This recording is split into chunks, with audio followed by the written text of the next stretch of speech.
Bueno, lá nós ponemos cautelosamente assim aqui. Nós dona AFB fim de ano acaba na dezembro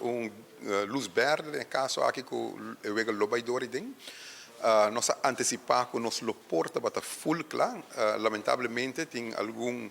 requisito não conota de nos man, por exemplo, parte de atletic ban que tem retraso pouco considerável arriba. Então a decisão a cai que tá hunga idem.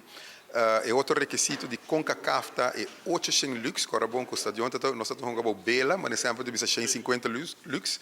Nós inverti ano passado em 400 lux, qual nós queremos quase 3 viagens mais piloto suficiente.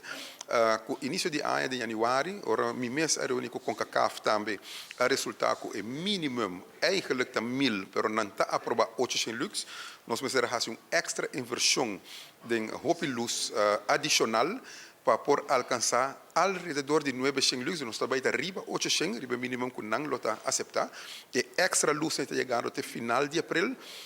nós temos toda companhia não reset, com o barre posto não aqui, põe luz não arriba, para nós por cumprir que sei, uma vez que nós temos 800 lux plus dentro do estadião, e vega por guarda hunga, porque outra condição no estadião está cumprir com ele, nós hunga ano passado acaba de certo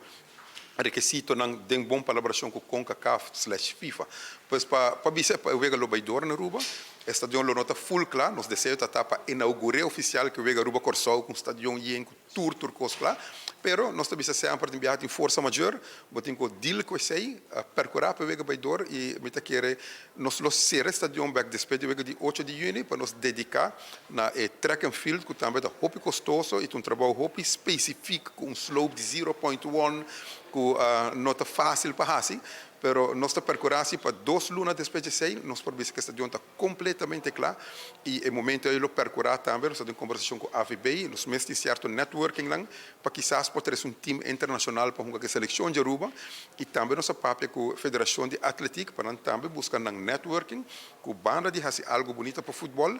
também nós o suporte para fazer algo bonito para o track and field que o vai estar world qualidade mundial, nós podemos assim, qualified para World Athletics, ou seja, certificado para World Athletics, é marca mundo é marca que rond mundo, vega na Pan-Americano, vega Olímpico, rond mundo, não tem companhia que está pondo aqui, então é um pouco mais caro, para nós vai ter algo roupa bonita com um estadião completamente aprovado dentro de Paris Luna mais.